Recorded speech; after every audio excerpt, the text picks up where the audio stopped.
My name is Daniel Martinez, and I'm 28 years old. For the past 4 years, I've worked at Apex Marketing Solutions, a mid-sized agency in downtown Seattle. I started as a junior copywriter, the kind of employee people forget is in the room during meetings. I didn't mind at first. I was learning, observing, building my skills quietly while others took the spotlight. My boss, Richard Stern, ran the creative department like a kingdom. He was 45, sharp-suited, and had a talent for making you feel small without raising his voice. His favorite was always clear. Vanessa Cole.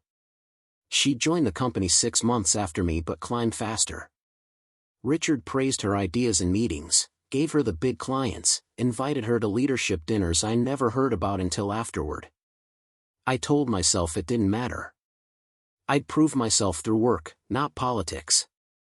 But the thing about being invisible is that people stop seeing your work too. They see the loudest voice, the confident smile, the person who knows how to sell themselves. I was none of those things. I was the one who stayed late fixing projects, who caught errors no one else noticed, who sent detailed emails that rarely got replies. Still, I kept my head down. I had a plan, a portfolio, a future I was building brick by brick. Then everything changed. The Caldwell account landed on her desk in early March. Caldwell Industries was huge, a manufacturing company going through a rebrand. They wanted fresh ideas, bold campaigns, something that would make people remember them. The pitch meeting was scheduled for 8 weeks out. Richard called an all-hands meeting. Everyone in creative gathered around the conference table, notebooks open, eager faces ready. "This is big," Richard said, pacing at the front of the room. "Whoever leads this pitch could make senior director by year's end." I felt my pulse quicken. I'd been waiting for something like this.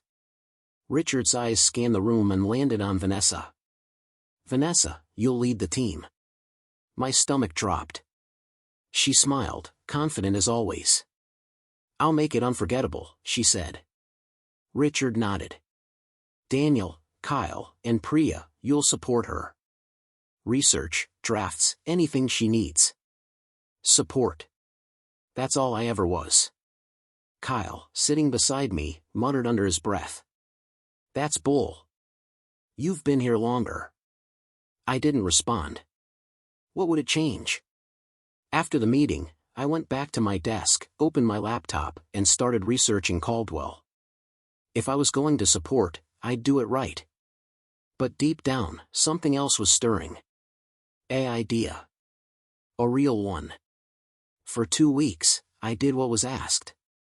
I gathered data on Caldwell's competitors, studied their audience demographics, and pulled reports on industry trends.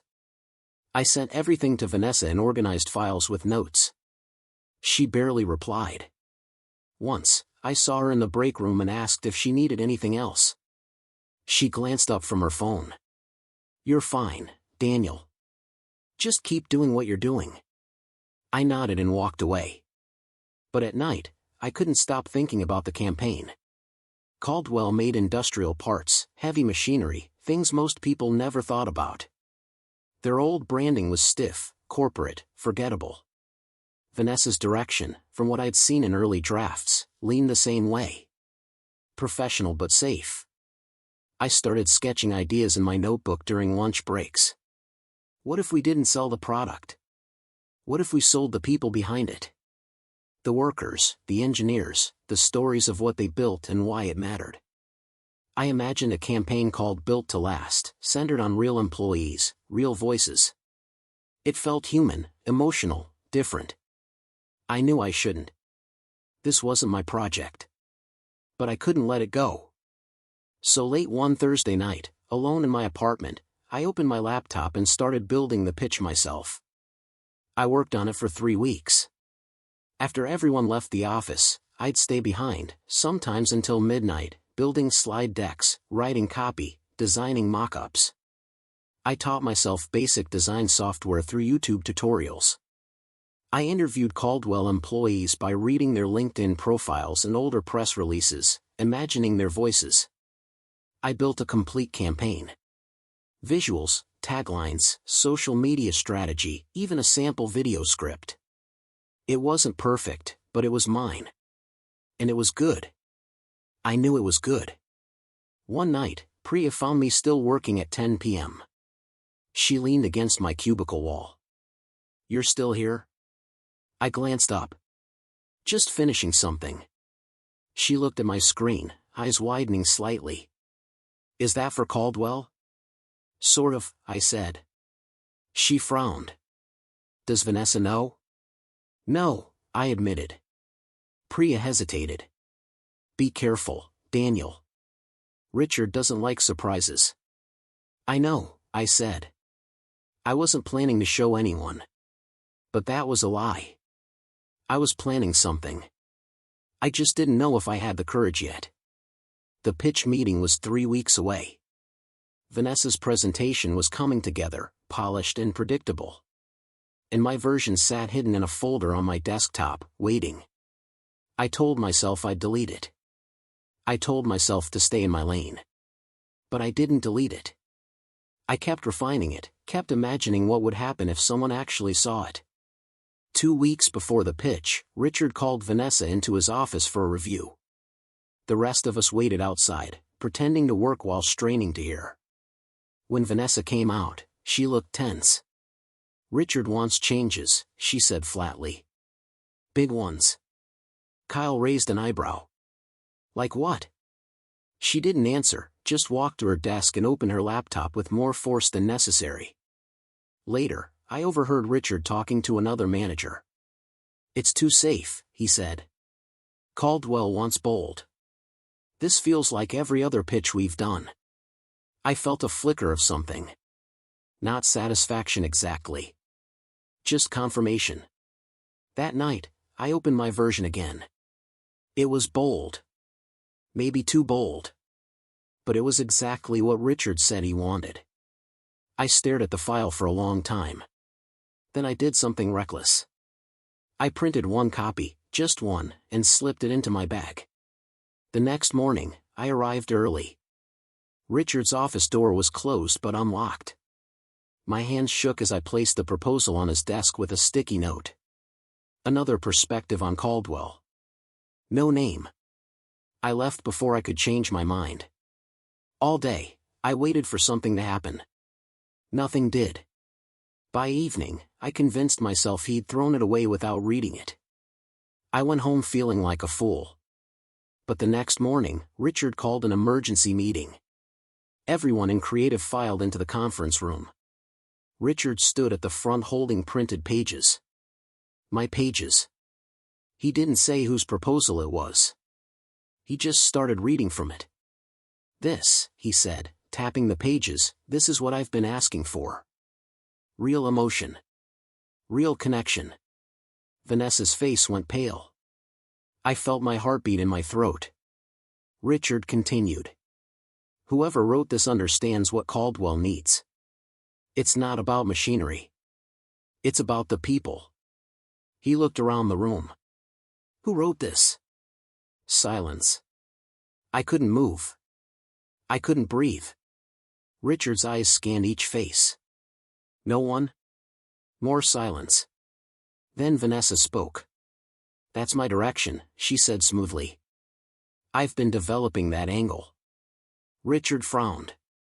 "This doesn't match what you showed me yesterday." "I refined it overnight," she said without hesitation. I felt like I'd been punched. Kyle looked at me, then at Vanessa, confused. Richard studied her for a moment. "Good," he said finally. "This is what we're pitching. Make sure the final version matches this quality." Vanessa nodded.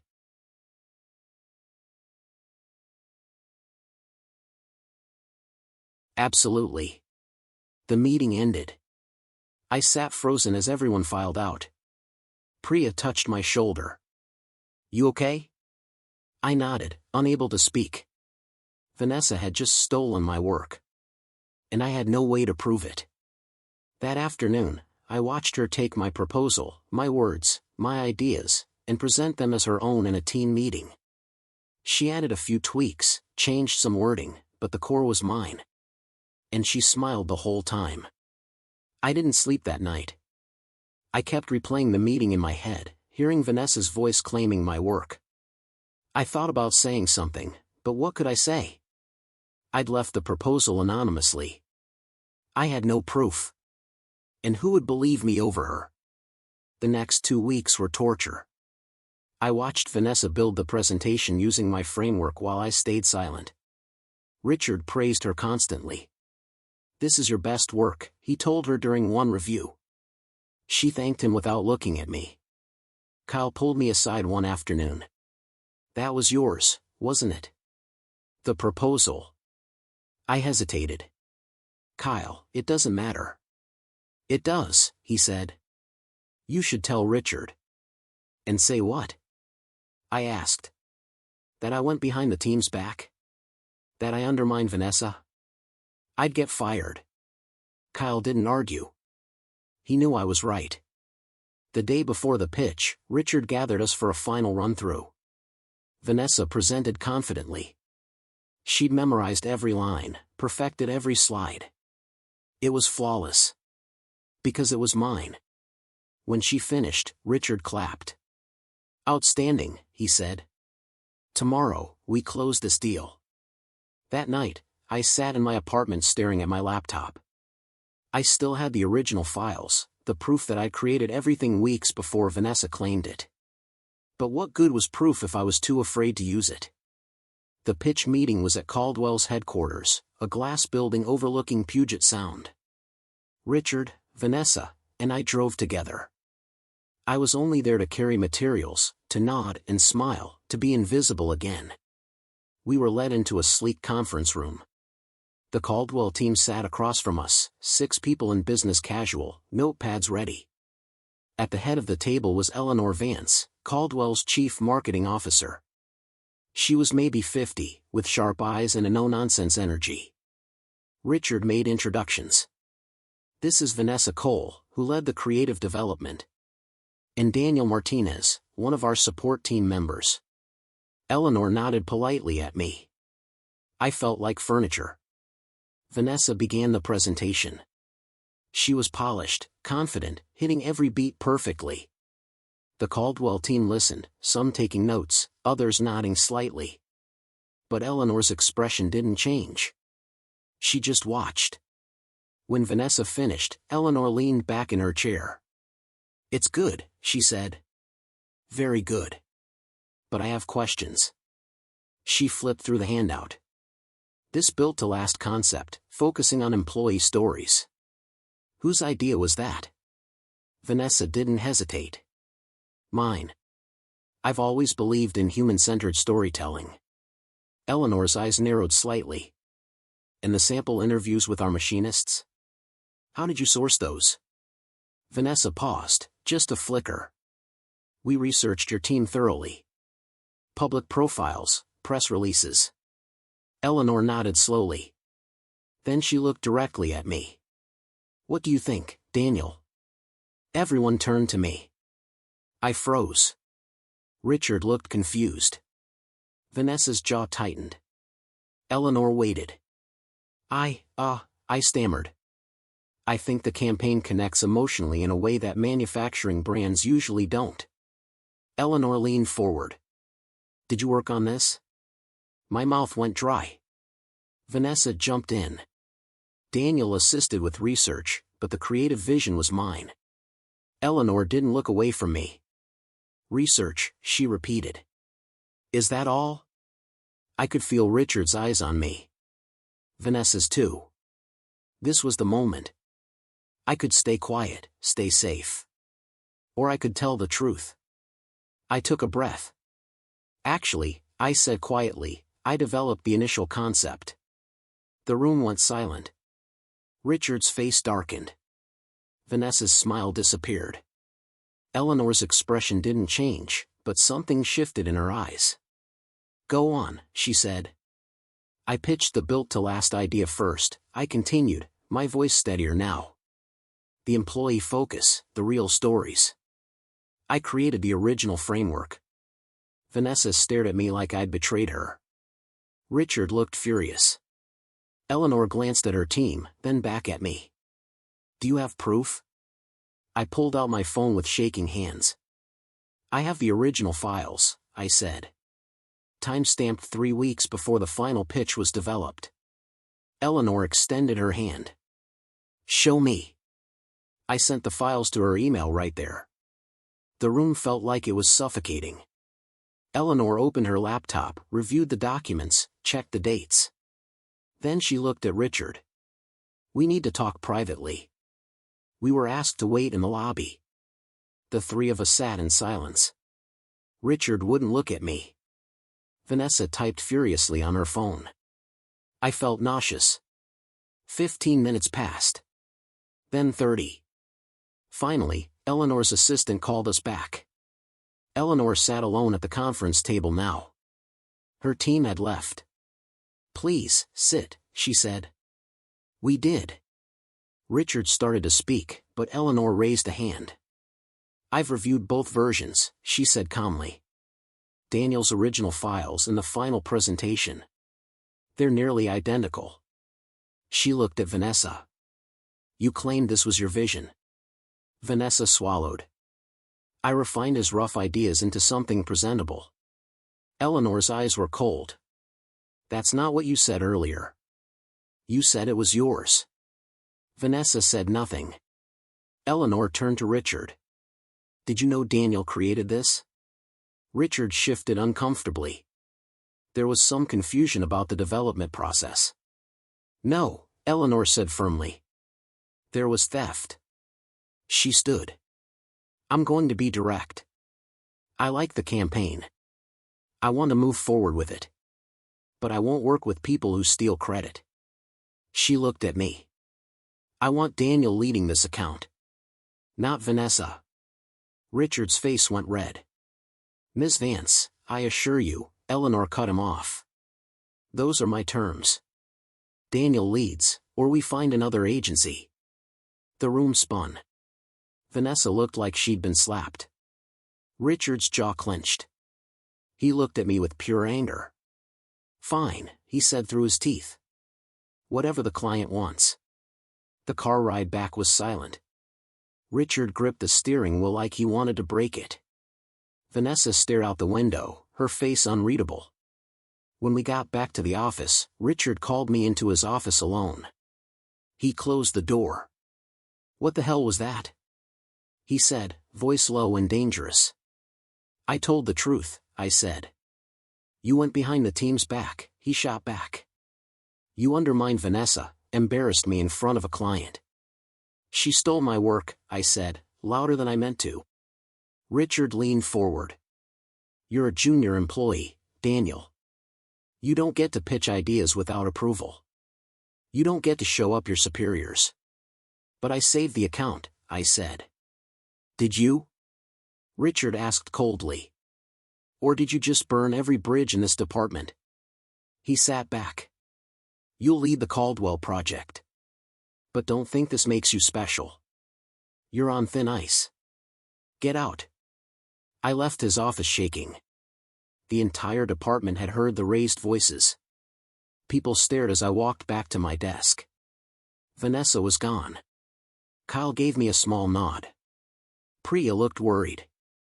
That night, I sat alone in my apartment, wondering if I'd made the biggest mistake of my life. I'd won the account. But I'd made powerful enemies. And I wasn't sure which mattered more. The next morning, I arrived to find my desk moved. Not to a better location. To a corner near the bathrooms, away from the team. No explanation. Just a clear message. You're not one of us anymore. Vanessa didn't speak to me.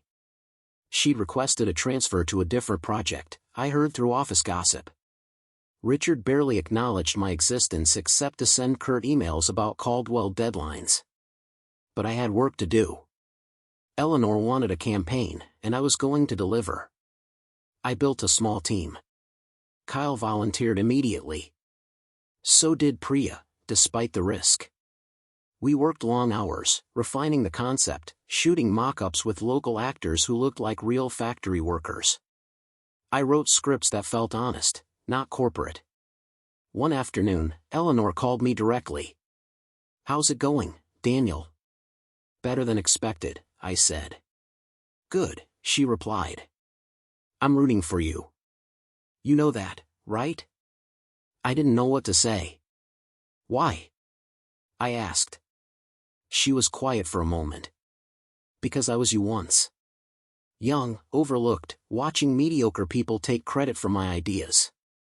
Someone gave me a chance. I'm giving you yours. Don't waste it." "I won't," I promised. The campaign came together beautifully. We presented the full version to Eleanor's team 6 weeks later. They loved it. "We're moving forward," Eleanor said. "This is exactly what Caldwell needs." I felt something I hadn't felt in years. Pride.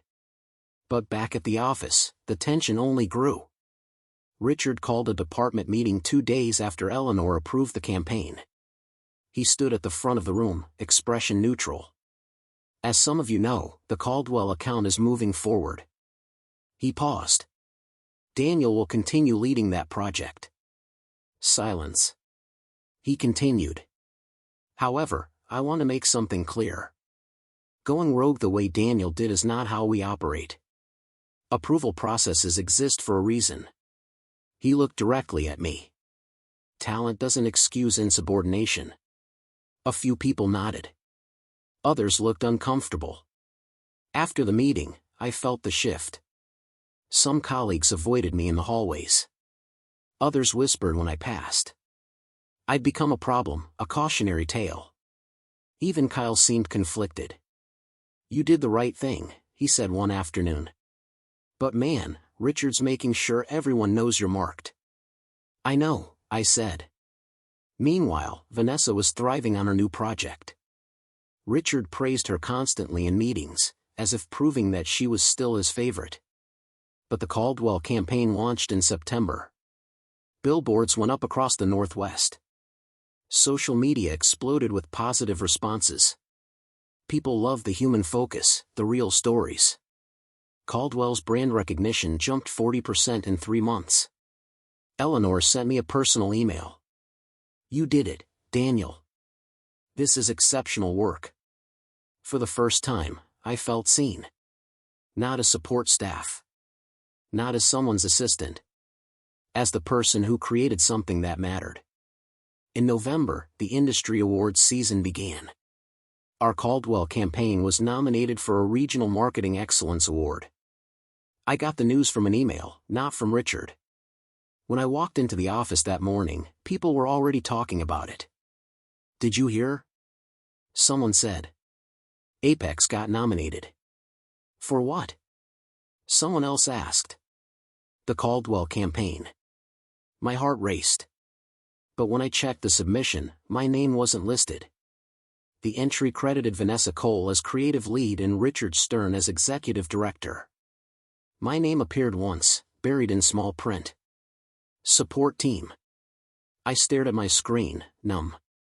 Kyle saw my face. "What's wrong?" "They submitted the campaign for awards," I said quietly. "Without crediting me." Kyle looked furious. "That's fraud." "I don't know what it is," I said. "But I know it's wrong." That night, I drafted an email to the awards committee. I explained the situation calmly, professionally, and attached the time-stamped files proving I'd created the concept. I included Eleanor's emails confirming my leadership on the project. Then I hesitated. Sending this would escalate everything. It would mean war with Richard and Vanessa. But staying silent meant watching them accept awards for my work. I thought about Eleanor's words. Someone gave me a chance. I clicked send. 3 days later, I got a reply from the awards committee. They were investigating the submission and had contacted Eleanor Vance for clarification. Richard called me into his office that same afternoon. His face was red. "What did you do?" "You contacted the awards committee?" Richard demanded. I stayed calm. I corrected the submission. "You went over my head," he said, voice shaking. "You made this agency look incompetent." "You made the agency look dishonest," I said. You submitted someone else's work under Vanessa's name. Richard slammed his hand on the desk. You don't get to decide who gets credit. I do. Not when it's my work, I said. He leaned back, jaw tight. You're done here, Daniel. Pack your desk. You're fired. I felt the words hit me, but I didn't move. For what? For insubordination. For damaging company relationships. He searched for words, for being a problem. I stood. You can't fire me for telling the truth. Watch me, he said.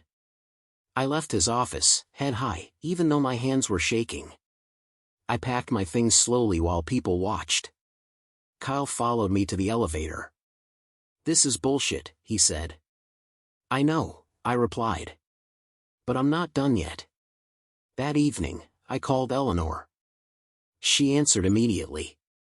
I heard what happened, she said. Richard called me this afternoon, furious. I'm sorry, I said. Don't be, she replied firmly. You did nothing wrong. She paused.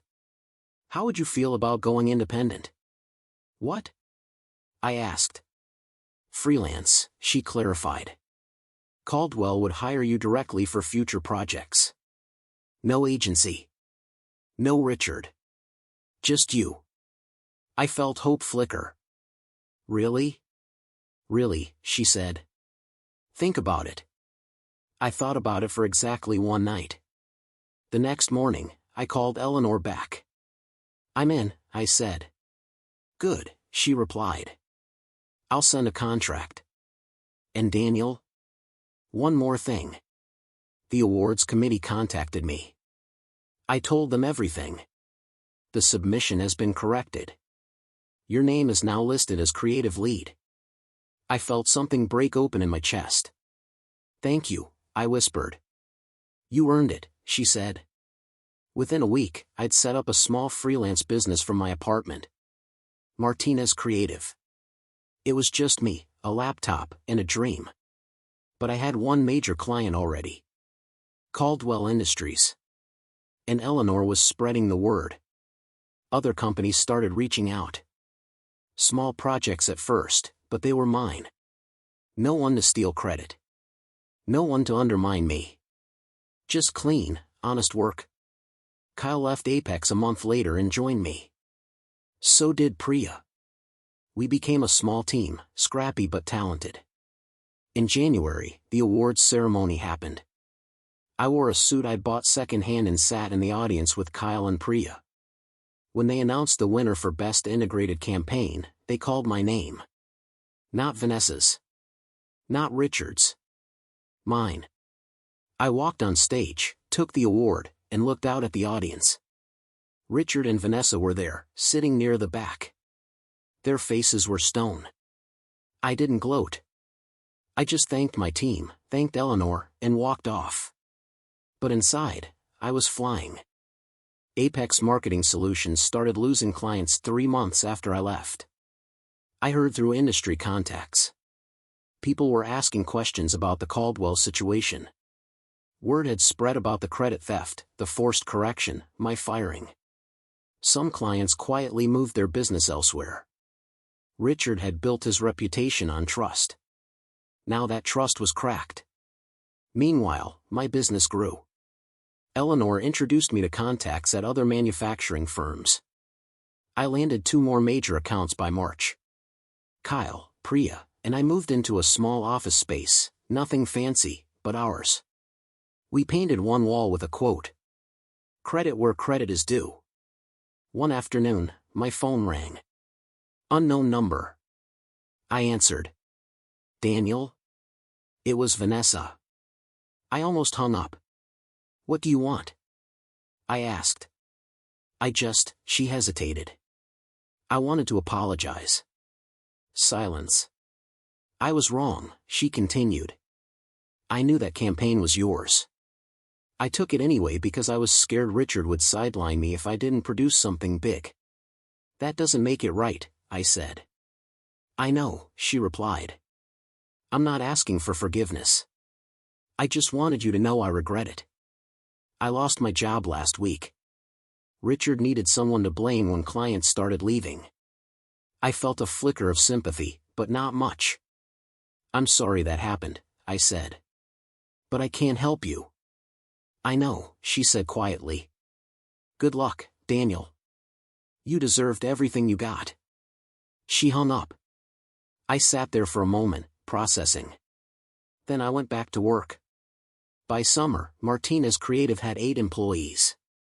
We'd outgrown our small office and moved into a bigger space with windows overlooking the city. I hired people like me. Overlooked, underestimated, hungry to prove themselves. We built campaigns that told real stories. No corporate fluff. No stolen ideas. Just honest work. One morning, I got an email that made me laugh. It was from Richard Stern. Daniel, I hope this message finds you well. I wanted to reach out regarding a potential collaboration. Apex is restructuring our creative department and I believe there may be opportunities for partnership. I'd love to discuss how we might work together moving forward. Best, Richard. I read it twice. Then I replied. Richard, thank you for reaching out. Unfortunately, Martinez Creative only partners with agencies that share our values of integrity and proper attribution. I don't believe Apex qualifies. Best of luck with your restructuring. Daniel. I hit send and smiled. It felt good. That afternoon, Eleanor called. How's my favorite creative genius? She asked. Busy, I said. Good busy. She laughed. I have someone I want you to meet. Another client? Better, she said. A reporter from Marketing Week. They're doing a feature on rising independent agencies. I think you'd be perfect. The article ran in September. They interviewed me about the Caldwell story, about starting Martinez Creative, about standing up for your work in an industry that often rewards the loudest voice, not the best idea. The headline read, From Stolen Credit to Industry Recognition, How Daniel Martinez Built His Own Path. The article changed everything. Suddenly, my inbox was flooded. Agencies wanted to partner. Brands wanted campaigns. Speaking invitations arrived from marketing conferences. I even got a message from a literary agent asking if I'd consider writing a book about creative integrity in the workplace. It was overwhelming. But Kyle and Priya kept me grounded. Don't lose yourself in this, Kyle said one evening as we worked late. Remember why we started. To do good work, I said. And to never let anyone take credit for it again, Priya added. Exactly, I agreed. We turned down projects that didn't align with our values. We were selective, intentional. And our reputation grew because of it. One client, a tech startup, tried to change our contract to remove individual creator credits from the final campaign. We walked away. 2 weeks later, they came back. Okay, they said. We'll do it your way. That's when I knew we'd built something real. Not just a business. A standard. In October, I was invited to speak at a national marketing conference. The topic was creative ownership in collaborative industries. I stood on stage in front of 500 people and told my story. The proposal. The theft. The confrontation. The awards. The independent path. When I finished, the room was silent. Then someone started clapping. Then everyone. Standing ovation.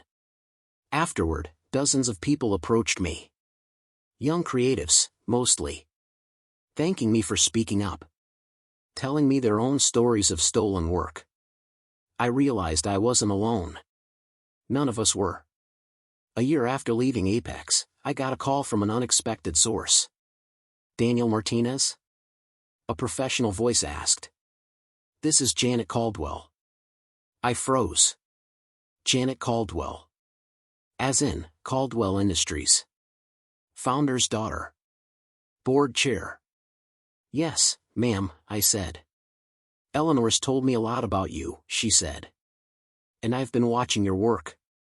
I'd like to discuss something significant. We met at a downtown restaurant, one of those places with cloth napkins and a wine list thicker than a phone book. Janet was maybe 60, elegant, sharp. She didn't waste time. "We're expanding," she said. "Opening a new division focused on sustainable manufacturing. We need a full brand launch. 6-month campaign, national reach. And I want you to lead it." The contract she slid across the table had more zeros than I'd ever seen. I started. "A lot," she finished. "I know. But you're worth it. You told the truth when it cost you everything. That's the kind of person I want representing my family's company." I signed the contract that night. When I told Kyle and Priya, they screamed. We celebrated with cheap champagne in our office, laughing until we cried. This was it. The project that would establish Martinez Creative as a major player. No more scrappy underdog. We were real. And we'd earned it. Every single step. The Caldwell Sustainable Division launch took 6 months of intense work. We built everything from scratch. Brand identity, messaging, a full multimedia campaign.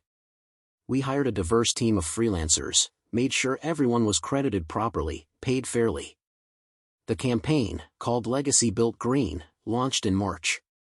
It was bold, visually stunning, and emotionally resonant. We told stories of workers transitioning to sustainable practices, of communities benefiting from cleaner manufacturing. It wasn't just advertising. It was a statement. The response was immediate. Media coverage. Social media buzz. Industry recognition. Within 2 weeks, Caldwell's Sustainable Division had more inquiries than they could handle. Janet called me personally. "You've exceeded every expectation," she said. "Thank you for trusting me," I replied. She laughed. "Daniel, you've proven that trust is earned, not given. Keep doing what you're doing." That spring, Martinez Creative won 3 major industry awards. All for the Caldwell campaigns. All with my name, and my team's names, properly credited. No theft. No controversy. Just recognition for work we'd actually done. I thought about the night I'd left that first proposal on Richard's desk. How scared I'd been. How small I'd felt. I wasn't small anymore. None of us were. In May, I got an email from an address I didn't recognize. The subject line read simply, "Congratulations." I opened it cautiously. "Daniel, you don't know me, but I know your story. I worked at Apex until last month. I quit because I couldn't watch what Richard was doing anymore. After you left, things got worse. He took credit for other people's work constantly. Pushed out anyone who challenged him. The company is struggling now.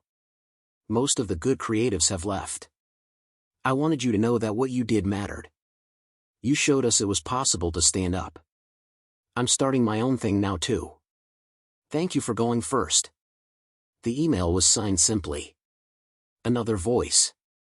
I replied immediately, offering advice, encouragement, an open door if they ever needed help. That's what community was supposed to be. Lifting each other up. Not tearing each other down for a promotion or a pat on the back from someone who never saw your value anyway. By summer, Martinez Creative had 15 employees. We'd moved again, into a converted warehouse with exposed brick and huge windows. We hung our awards on the wall, but we also hung something else. A frame with a printed quote. "Your work speaks louder than their lies." It was a reminder. For me. For everyone who walked through our doors. That integrity wasn't just a word. It was a choice you made every day. Even when it cost you everything. 2 years after the Caldwell pitch, I was invited back to my old college to speak to marketing students. I stood in the same lecture hall where I'd once sat, dreaming of a career in advertising. The room was packed. I told them my story. All of it. The rejection, the theft, the moment of decision when Eleanor asked whose work it really was. When I finished, a student raised her hand. "What if you'd stayed quiet?"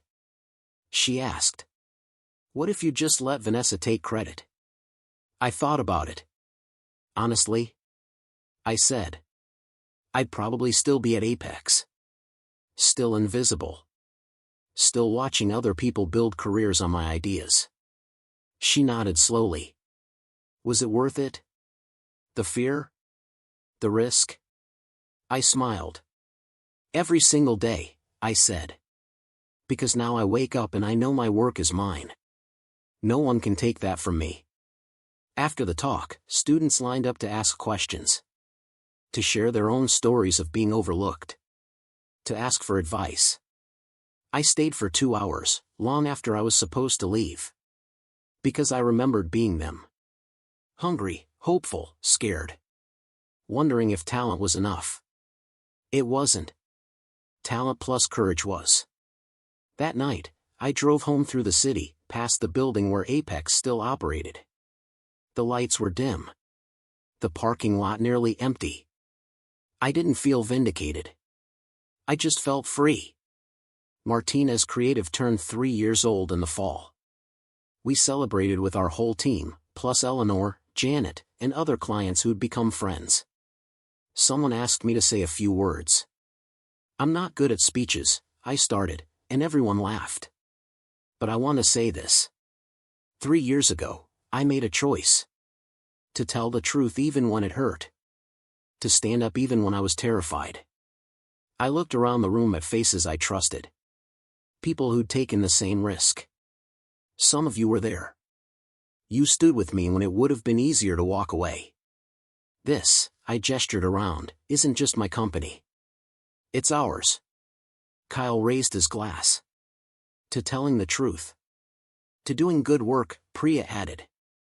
To taking credit for what's yours, someone else called out. We drank. We laughed. Later, I stood alone on our office balcony, looking out at the city lights. My phone buzzed. An email from the marketing conference organizers. Daniel, we'd love to have you keynote next year's event. Topic, building a career on integrity. I smiled and typed a reply. I'd be honored. Then I put my phone away and just stood there, breathing in the cool night air. Somewhere across the city, someone else was probably working late, unrecognized, wondering if they'd ever get their chance. I hoped they would. I hoped they'd find the courage to speak up. To say, that's mine. Because the world needed more people willing to tell the truth. Even when it cost everything. Especially then. These days, my life is quieter. I still work hard, still build campaigns, still fight for creative integrity. But I also take weekends off. I adopted a dog, a scruffy mutt named Scout who sleeps under my desk during meetings. I'm dating someone, Alex, who works in environmental law. She doesn't care about marketing awards. She cares that I'm kind. That I stand up for what's right. That I sleep well at night. I haven't spoken to Richard or Vanessa since that last email. I heard through industry contacts that Richard eventually left Apex. Vanessa moved to another city. I don't wish them harm. I just wish them growth. Every few months, someone reaches out with a similar story. A stolen design. A pitch taken without credit. A promotion given to someone else. I always respond the same way. Document everything. Tell the truth. Stand up. It'll cost you. But staying silent costs more. Martina's Creative now has 20 employees. We're working on campaigns for national brands, nonprofits, companies that want to change the world. And every single person who touches a project gets credited. Properly. Publicly. Always. Because that's the standard. That's the line I drew 3 years ago when I stood in that conference room and said, that was mine. I don't regret it. Not for a second. Some people think success is climbing the ladder faster than everyone else. I learned it's building your own ladder. One where everyone's name is carved into the wood. Where no one gets erased. Where the work speaks for itself. And where the truth, no matter how hard, is always worth telling.